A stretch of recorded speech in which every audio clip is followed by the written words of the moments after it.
Panthers and the Giants. The Panthers are 3-point road favorites over the New York Football Giants, 43-43.5 in this one. Steven, I'm going to go to you because you have decided to back the New York Football Giants. Yeah, but with the extra points because I need a teaser here. I'm not crazy enough after that beat down against the Rams to have the guts here to back the Giants as less than a field goal underdog. So give me the points here. You can get an 8.5 or 9. And the logic here to me is that honestly, it comes down to that I'm getting more than a touchdown in a game where I think I have the better quarterback. Daniel Jones, to me, has been solid last week aside against the Rams, who could just give him all kinds of pressure up the middle there with Aaron Donald and company in a depleted Giants offensive line. But for the most part this year against teams that are closer to what the Giants' skill level is, he's looked pretty good. He's been a pretty darn good quarterback. He's been one of the top 10 quarterbacks by PFF.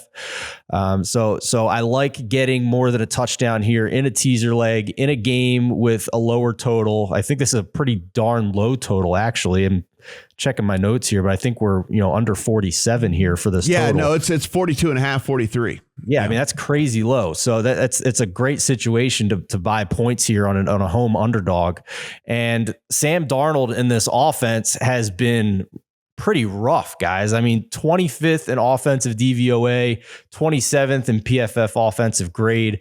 The offensive line, 29th in pressure allowed. So listen, the Giants defense is not great, but we don't need much here, right? It's a very low total game. We need him to cover, 9 or 8.5, depending on what number you get. And we're playing a quarterback in an offense that has looked to have been exposed after playing very weak competition to start the year.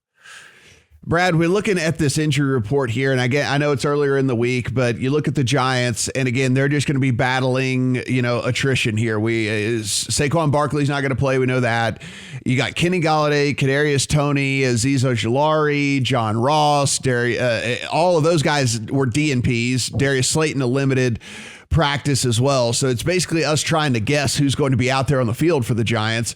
On the Panther side of things, much better on the injury report side of things, outside of the fact that they did have to move Christian McCaffrey fully over to IR because he wasn't able to get back. It does look like they're going to get CJ Henderson, the cornerback, back this week after missing last week. He was a full participant on Wednesday.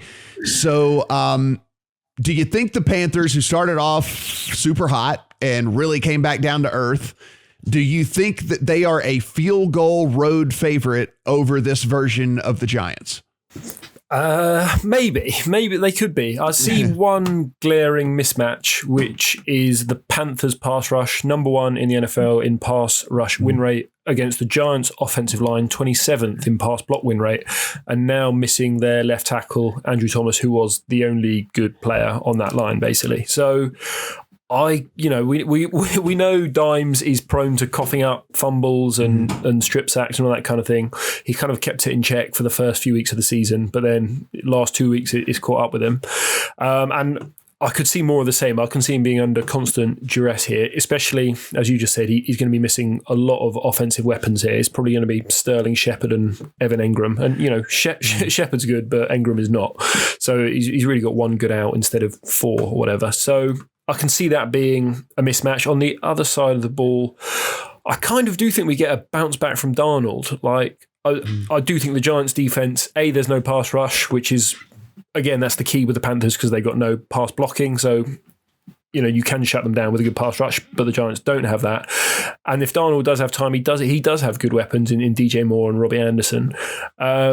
So I'm not involved, but if I was forced to play, I would probably try and get a Panthers -2.5. Yeah, I might actually middle this. I might actually try and middle this, guys, because I agree with everything you guys said. I just thought, getting through the 7 on a teaser leg is valuable in a total this low, but I can't disagree with anything you just said, Brad, because there are issues here with the Giants in terms of the context of trying to win this game. Yeah, you guys know me. I love my teasers as well, but I just can't make the Giants one this week. I think that there is a chance that certainly if this injury report continues to go against them even worse, that they I think there's a weird chance they could get boat raced in this thing. And so I can't go there. I also will be looking for a 2.5 on the Panthers. If I can find that, I think I would come in on that side and feel pretty good about it. I know people just want to like continue to, no matter what, continue to shit on Sam Darnold no matter what. And like, look, the guy is never going to be one of the top 5 quarterbacks in the league, probably never going to be one of the top 10 quarterbacks in the league, but you can be a serviceable quarterback and win games in the NFL. We've seen it happen before, especially if you have the weapons that he's got. So I'm not just so quick to think that, that it's because Sam Darnold that they can't win this game. So I also too might be looking for a 2.5, try to get a Panthers ticket. Matt, you know what this game kind of feels like? This game kind of feels like Bengals at Detroit a week ago, where you had a clearly better side in terms of the matchups on both sides and a short road favorite against a team that had a ton of issues. The difference is the Giants have a better quarterback, but the rest of this Giants depth chart is just a complete mess. Yeah, no, good point. Good point right there for sure.